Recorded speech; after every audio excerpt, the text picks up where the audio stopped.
Muito boa noite a todos. Estamos reunidos aqui neste nosso lar para dar início ao nosso Evangelho desta semana. Cumprimentamos todos os que se encontram presentes em vossas casas e que vão acompanhar connosco esta nossa emissão e o Evangelho desta semana. Não se esqueçam de colocar sobre a mesa a jarra com a água e os copos, como é suposto. Vamos iniciar o nosso Evangelho com uma canção para harmonizar o ambiente. Na página 4. Página 4 do Livro dos Cânticos, quem tem? Senhor, vamos procurar no amar o próximo, te encontrar, te louvar e te amar. Dá-nos força e entendimento para mitigar o lamento, o sofrimento dos irmãos. Vem, dá-nos tua luz para caminhar e seguirmos lado a lado com Jesus.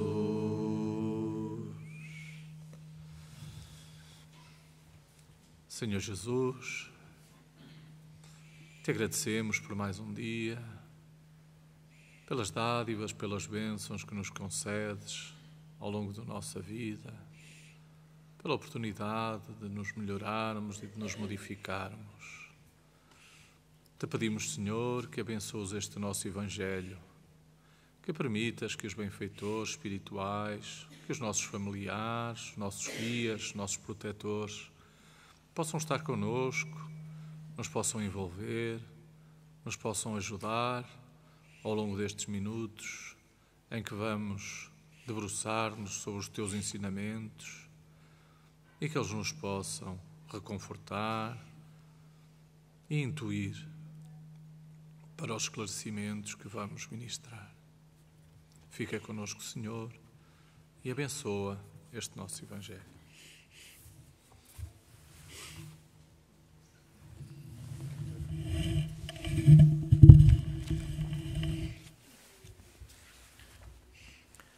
A missão do homem inteligente na terra. Não vos orgulheis por aquilo que sabeis, porque esse saber está bem limitado no mundo que habitais. Mesmo supondo que sejais uma das proeminentes inteligências deste globo, não tendes nenhum direito de vos envaidecerdes de tal. Se Deus, nos seus desígnios, vos fez nascer num meio onde pudestes desenvolver a vossa inteligência, foi porque quis que a usasseis em benefício de todos. Porque é uma missão que Ele vos dá, pondo em vossas mãos o instrumento com a ajuda do qual podeis desenvolver, à vossa volta, as inteligências retardatárias e conduzi-las a Deus. A natureza do instrumento não indica o uso que dele se deve fazer?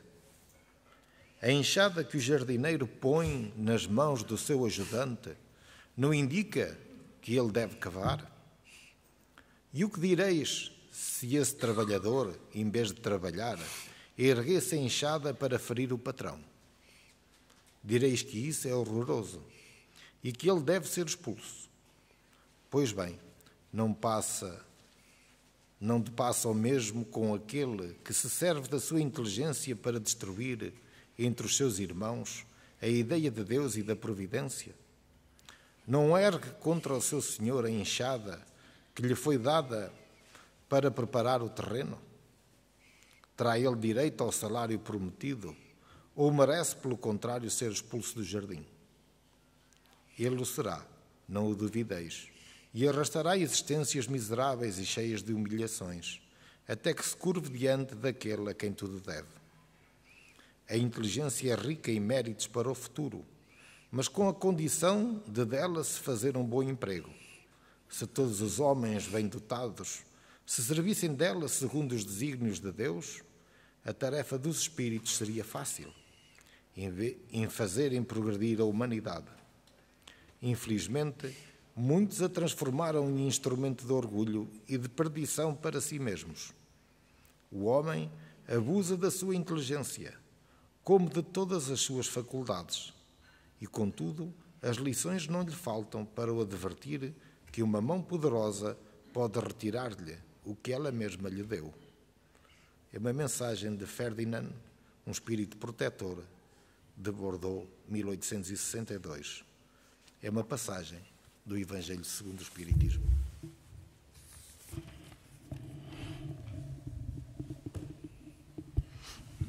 Vou ler agora uma mensagem da obra Caminhando com Jesus. São mensagens do Espírito Maria Teresa Magalhães, com psicografia da Ronaldo Costeira. A mensagem é: ainda vamos a tempo. Eis-vos no momento de receber o salário. Empregai bem esta hora que vos resta e não esqueçais nunca que a vossa existência, por mais longa que vos pareça, não é mais do que um instante fugidio na imensidade dos tempos que formam para vós a eternidade. Uma passagem do Evangelho segundo o Espiritismo, capítulo 22, Constantino, Espírito Protetor, Bordeus, 1863. A história de Jesus sempre foi das mais comoventes a que o ser humano teve acesso. O drama, o sofrimento, a dor estampada no seu rosto, tal como descreveram os historiadores, comoveu uma multidão de aflitos que nele viram exemplo de renúncia e de perdão que demonstrou. Todavia, ela foi transformada num filme de interesses, interpretada ao sabor das conveniências do temor a Deus, deixando de ser apontada como reflexão para todos aqueles que no dia a dia largamos a chibata sobre os irmãos, esquecendo que foi ele quem afirmou que quando fizéssemos isso a um dos pequeninos, a ele o faríamos.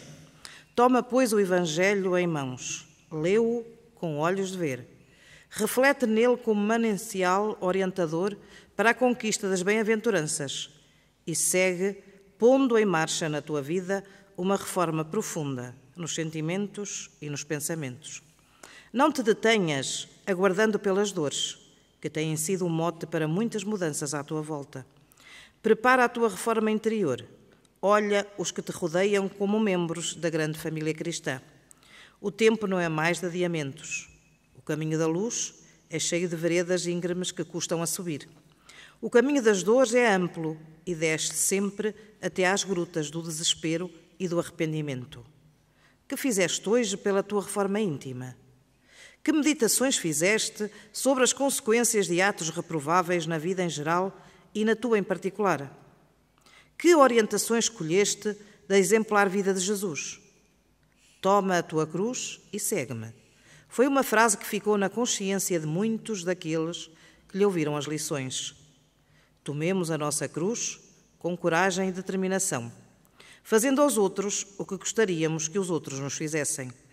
Ainda vamos a tempo de nos reencontrarmos com Jesus.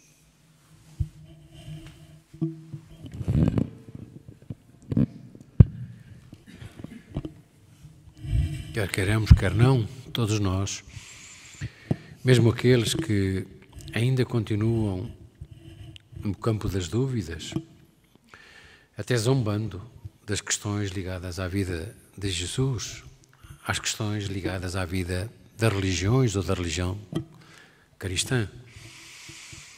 Há muitos de nós que, quer queiramos, quer não, dizíamos, acabamos por ouvir estas mensagens, estes alertas, e no fundo, no íntimo, mesmo duvidando ainda de algumas questões que o nosso passado triste nos traz, vamos começando a pensar duas vezes sobre aquilo que de facto é a vida. Sobre razões que agora temos e sabemos relacionadas com os sofrimentos e com as dores. Até há bem pouco tempo, há bem poucos anos, pouco ou ninguém falava na questão das causas que todos temos em relação às dores por que passamos. Toda a gente fugia daquilo que eram as verdadeiras mensagens que o Cristo nos trouxe, mas que o homem orgulhoso sempre soube denegrir ou pelo menos ultrapassar, tentando dar-lhe interpretações dispares, daquelas que pouco ou nada nos tocavam no coração, mas que nos obrigavam muitas das vezes a duvidar daquilo que era a própria mensagem cristã da verdade. Somos inteligentes, seres inteligentes, capazes de discernir, capazes de distinguir perfeitamente o que é o bem, o que é o mal. Não há ninguém de nós, mesmo os mais ateus, que não saibam distinguir o bem do mal. E sabemos também que quando praticamos o bem, quando pensamos, quando agimos, quando temos um comportamento que nos enche a nossa intimidade, o nosso interior, nos sentimos bem. É sinal de que quando divulgamos, quando semeamos essa realeza que Cristo nos coloca, quando nos diz para fazermos sempre aos outros o que gostaríamos que nos fizessem a nós, que sentimos que de facto algo de diferente se passa na nossa vida, no nosso ambiente, no nosso meio. Olharmos para aquilo que são as mensagens hoje, claras, simples, às vezes são difíceis de entender para aqueles que de nós ainda têm muito do orgulho, do egoísmo e da vaidade do passado. Todos nós ainda trazemos esses resquícios, mais fortes ou menos fortes, daquilo que fomos, do que fizemos e não devíamos ter feito, daquilo que pensámos e que nunca devíamos ter pensado. Hoje estamos, de facto, perante a realidade daquilo que é a mensagem divina. Sabemos que somos espíritos e como espíritos, o que andamos a fazer hoje? Qual é o nosso caminho? Que vereda é aquela que temos que trilhar? O que é que devemos pensar e agir? Continuar a fazer o que era de errado? Ou, a partir de agora, imaginar que o mundo será diferente? Se soubermos também ser diferentes. As mensagens são reflexões para todos nós. Reflexões que, no fundo, interessa que coloquemos na nossa mente, no nosso coração. Reflexões que, em qualquer momento, em casa, na sociedade, no trabalho, seja onde for, coloquemos perante aquilo que são as decisões que o nosso íntimo nos diz. Porque a consciência, que é Deus falando connosco, é Deus estando connosco, ou sendo nós uma partícula dessa essência divina, nos diz sempre que, se não procurarmos o bem, teremos amanhã aquilo que são os sofrimentos de hoje. Então que as mensagens, que o reparo, que aquilo que lemos e ouvimos, por esses mensageiros divinos que tanto nos querem, para aquelas explicações que nos dão, possam permitir que hoje, meditando sobre essas realidades, tenhamos condições de ter uma vida diferente para melhor, embora sabendo que todos ainda temos que suportar dores que não são de hoje, mas são dores do passado, que terão que ser minimizadas, resgatadas ou oferecidas ao outro em termos de ajuda, de paz e de bem.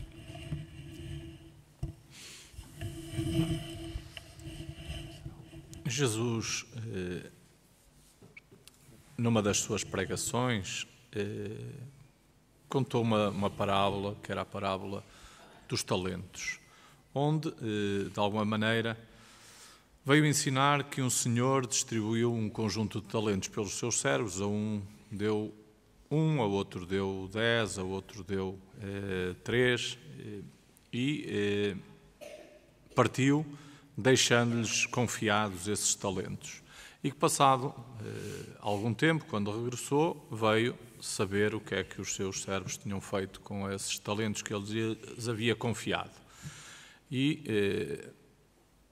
aquele que teve um, com medo de o perder, guardou, enterrou na terra e devolveu ao seu senhor o talento que ele lhe tinha confiado.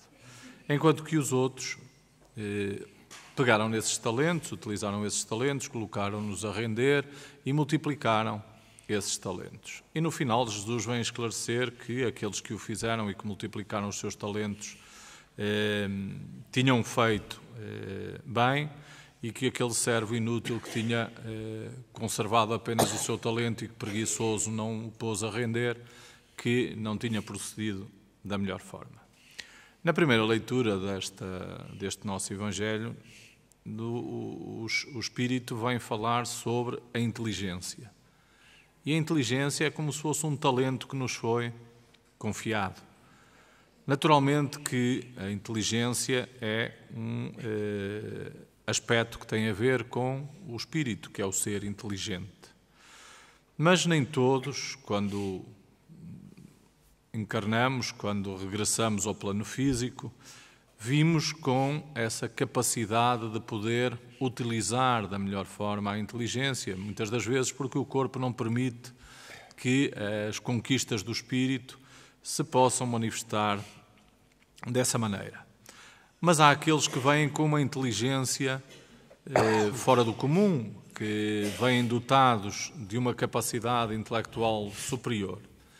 E aquilo que é colocado é, ao fim e ao cabo, o que é que nós temos feito com esse nosso talento, com essa nossa capacidade intelectual. Como é que a temos usado? Essa capacidade tem sido usada em benefício próprio apenas? Em benefício da comunidade? Tem sido usada para o bem? Ou tem sido utilizada para a maldade, para, de alguma forma, o domínio sobre outras criaturas?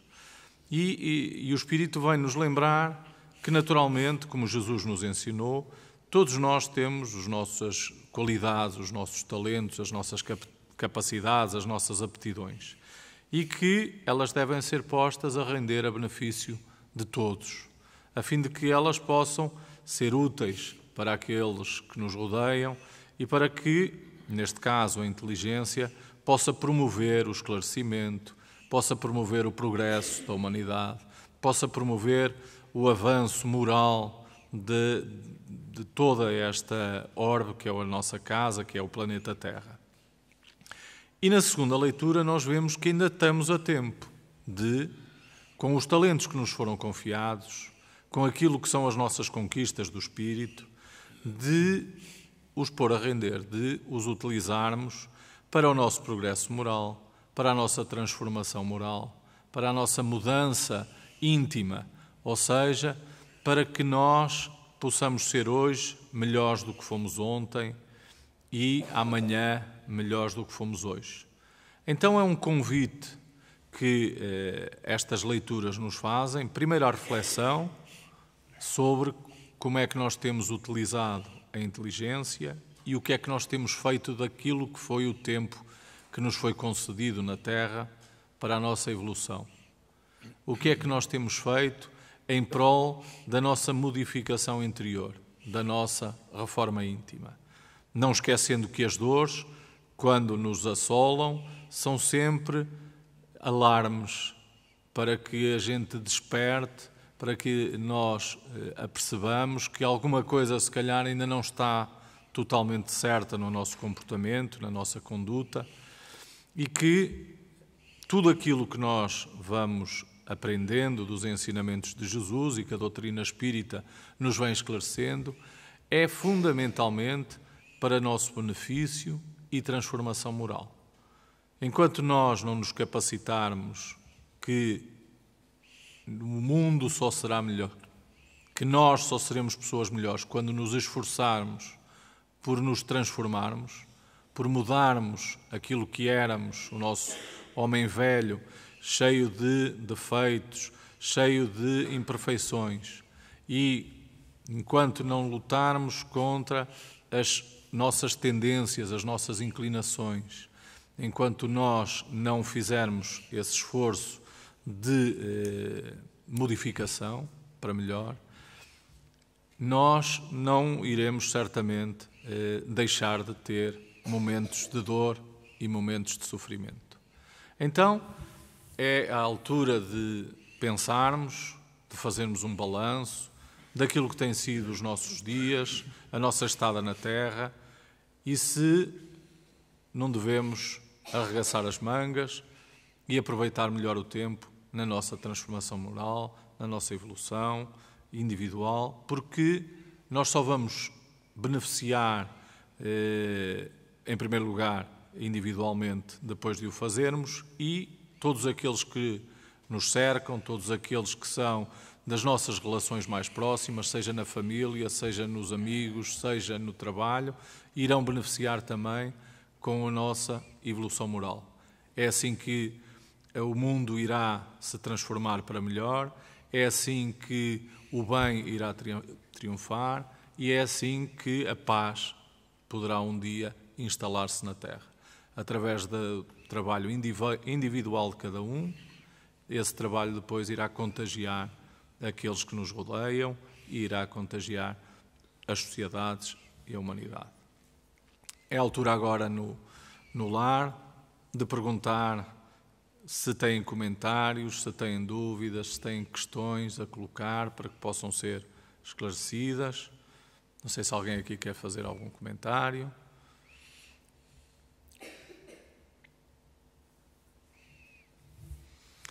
Então, depois destas leituras e deste comentário, nós vamos fluidificar a água que está sobre a mesa e vamos pedir à espiritualidade que está aqui presente que eles possam dotar esta água dos fluidos de que necessitamos para o nosso corpo, para o nosso organismo, a fim de que ela seja um remédio para as nossas maleitas, os nossos problemas orgânicos, e pedir por todas as famílias da nossa cidade, do nosso bairro, que não conhecem ainda Jesus, que ainda não conhecem a sua mensagem, os seus ensinamentos, que ainda não se dispõem a estudá-los, a conhecer melhor aquilo que é o manancial, este código de conduta que nos levará até Ele. Então pedimos por essas famílias que elas possam encontrar o esclarecimento e a luz, que todos no nosso país, no nosso planeta, possam olhar um pouco para si, para dentro de si, procurar entender a razão por que estamos na Terra, qual é a finalidade da nossa existência, e pedir à espiritualidade superior, a esses benfeitores espirituais, que se acerquem de todos eles, que lhes possam incutir esperança, coragem nos seus problemas, nas suas doenças, nos males que vêm passando, e que nós, que temos algum conhecimento já, que possamos pôr esse conhecimento ao serviço de todos, levando a palavra de Jesus e os seus ensinamentos, para que todos se esclareçam e para que possam transformar-se para melhor. Obrigado, Senhor. Que assim seja. E agora vamos distribuir em água e terminamos o Evangelho com a água. Vamos fazer mais um cântico, página 46 do livro de Cânticos.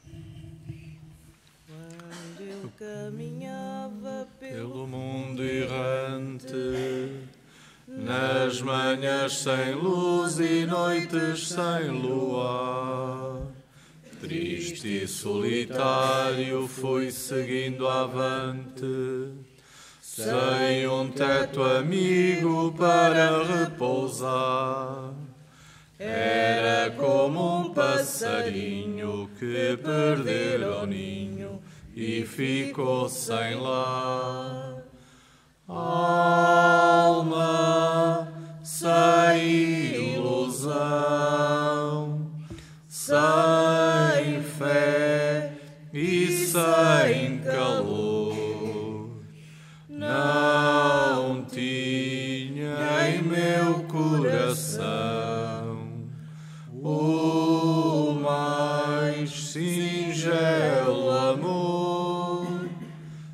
Eis que um certo dia o meu ser invade um amor imenso reflorindo em luz. É o Espiritismo, chama-se verdade, e foi prometido pelo bom Jesus. É uma felicidade que a humanidade para o bem conduz. Hoje os olhos meus choram de gratidão e dou mil graças a Deus por minha redenção.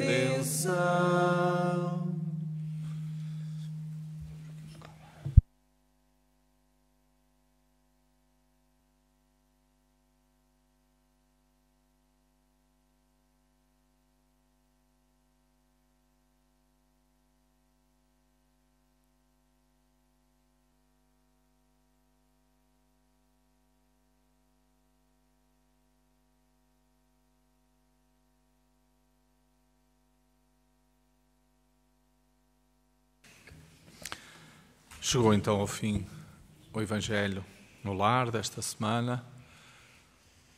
Desejo a todos um resto de boa noite, de boa semana, e voltaremos a encontrar-nos 2 a 8 dias, se Deus quiser. Muita paz para todos, que Jesus nos abençoe.